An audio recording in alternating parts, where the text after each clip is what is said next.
मेरा नाम राहुल है और मैं राजस्थान के एक छोटे से कस्बे किशनगंज का रहने वाला हूँ।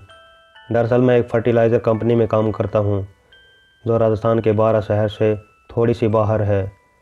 उसी कंपनी में काम करके मैं हर रोज़ अपने घर 7 किलोमीटर दूर पैदल ही जाता हूँ। रास्ते में एक छोटी सी नदी भी पड़ती है, पार्वती नदी। मैं लगभग हर रोज़ 7 या 8 बजे तक निकल जाया करता था और घर पर 9 बजे तक पहुँच जाया करता था। दरअसल मेरे घर के हालात ज़्यादा अच्छे नहीं थे, इसलिए अब मैं ओवर टाइम भी करने लग गया था।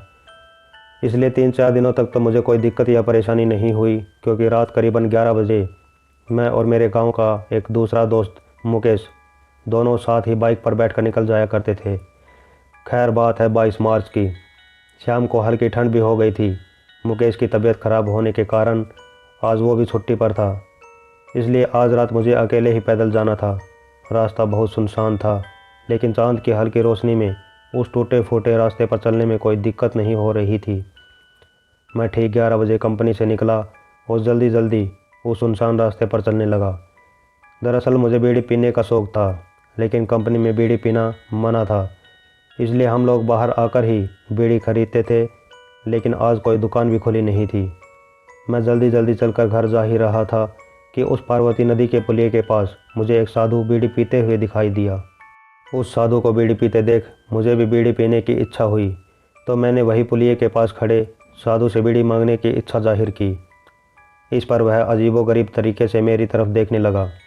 कुछ देर देखने के बाद जब मैं चलने को हुआ तो साधु ने मेरी तरफ बीड़ी का पैकेट बढ़ाकर कहा, जल्दी से ले लो और निकल जाओ यहाँ से, नहीं तो जान से हाथ धो बैठोगे। मैंने पूछा, ऐसा क्यों कह रहे हो आप, और ऐसा क्या है यहाँ पर? इस पर उस साधु बाबा ने कहा, देखो बेटा, यहाँ पर रात 12 बजे पुलिये की चुड़ैल आती है। अगर उसने तुम्हें यहाँ पर देख लिया तो तुम्हें मार कर ही दम लेगी। इस पर साधु बाबा की बात सुनकर मुझे हंसी आ गई और कहा कि मैं इन सब बातों को नहीं मानता, भूत प्रेत जैसा इस दुनिया में कुछ नहीं होता। तो इस पर उस साधु बाबा ने कहा कि काफ़ी साल पहले की बात है, इस पुलिये से नदी में कूदकर पास के ही गांव की एक लड़की को मार दिया गया था। वही लड़की अब यहाँ पर चुड़ैल बनकर घूमती रहती है। तुम्हारे पास अभी भी समय है, निकल जाओ यहाँ से, नहीं तो उस साधु बाबा ने इतना कहा ही था कि मुझे कुछ अजीब तरीके से गुर्राने जैसी आवाज़ें सुनाई देने लगी। अब मुझे थोड़ा डर लगने लगा था। फिर अचानक से वह आवाज़ गुर्राने की जगह रोने में बदल गई और ऐसा लग रहा था जैसे कोई औरत बुरी तरह से रो रही हो। मेरे पैर वहीं जम गए। फिर एकदम से ऐसा लगा जैसे कोई उस नदी में कूद गया हो। पानी से किसी के कूदने की आवाज़ के साथ ही वह रोने की आवाज़ भी एकदम से बंद हो गई। मैं यह सब देखकर जहाँ से कूदने की आवाज़ आई थी उस तरफ देखने के लिए थोड़ा आगे आया ही था कि मैं साधु बाबा को बोलने के लिए जैसे ही पीछे मुड़ा तो मेरी जान हलक में अटक गई। वह साधु बाबा जिसे मैंने 2 सेकंड पहले देखा था, वह अचानक से कहाँ गायब हो गया, कुछ पता नहीं चला। ऐसा मंजर देखकर मेरी हालत और भी ज़्यादा ख़राब हो गई। उस पुलिये के पास आधी रात को सुनसान सड़क पर कभी इधर देख रहा था तो कभी उधर देख रहा था। इतनी ही देर में मुझे फिर से वही गुर्राने की आवाज़ सुनाई दी। अब की बार मैं और ज़्यादा डर गया था। फिर भी बजरंगबली का नाम लेकर मैं आगे बढ़ने लगा, लेकिन अचानक से कोई सफ़ेद कपड़ों में मेरे पास से इतनी तेज़ गुजरा कि जैसे कोई तूफ़ान का झोंका गुजरा हो। अब की बार रोने की जगह मुझे हंसी की आवाज़ सुनाई दे रही थी। मैं जल्दी जल्दी बजरंगबली का नाम लेकर दौड़ने लगा।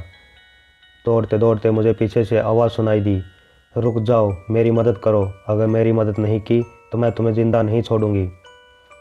यही आवाज़ें मेरी कानों में बार बार सुनाई दे रही थी। मैंने सोचा कुछ भी हो जाए, अब तो यहाँ से निकल कर ही दम लूँगा। मैं इतनी तेज़ भागा कि मुझे खुद पर यकीन नहीं हुआ कि मेरे पैर ज़मीन पर टिक भी रहे हैं या नहीं। थोड़ी दूर जाने पर मुझे एक मंदिर दिखाई दिया। यह मंदिर तेजा जी का मंदिर है, हम बहुत मानते हैं इस मंदिर को। मैं भागते भागते उस मंदिर के अंदर घुस गया। तभी पीछे से बहुत ज़ोरों की चिल्लाने की आवाज़ आई। वह आवाज़ उस लड़की की थी जो मेरे पीछे पड़ी हुई थी। मंदिर के अंदर मुझे पुजारी ने संभाला और पानी पिलाया और रात को रुकने की सलाह भी दी।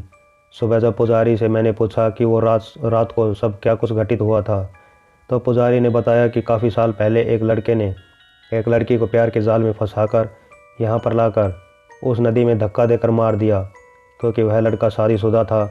वह बस उस लड़की के शरीर से प्यार करता था, न कि उस लड़की के मन से। लेकिन जब लड़की ने उसे शादी करने को कहा तो लड़के ने मना कर दिया। लड़की बार बार इसी बात को लेकर उस लड़के के साथ झगड़ा किया करती थी। एक रात जब वो दोनों इस नदी के पुल से जा रहे थे तब बात कुछ ज़्यादा ही बिगड़ गई। तो लड़के ने उस लड़की से पीछा छुड़ाने के लिए उस लड़की को नदी में धक्का दे दिया, जिससे उसकी मौत हो गई। तब से उस पुलिये के पास भी जब भी वह लड़की किसी नौजवान को देखती है तो वह उसे मारकर ही दम लेती है। तुम्हारी किस्मत अच्छी थी कि तुम समय रहते इस मंदिर के अंदर आ गए। जय बाबा तेजा महाराज की। तो दोस्तों, यह थी आज की कहानी। अगर आपको हमारे द्वारा सुनाई गई कहानियाँ अच्छी लगती हैं तो इन कहानियों को लाइक करना न भूलें। और अगर आप आगे इसी प्रकार की रहस्यमय भूतिया कहानी सुनना चाहते हैं तो इस चैनल को सब्सक्राइब ज़रूर कर लें। तो चलिए मिलते हैं अगली कहानी में। तब तक के लिए गुड बाय।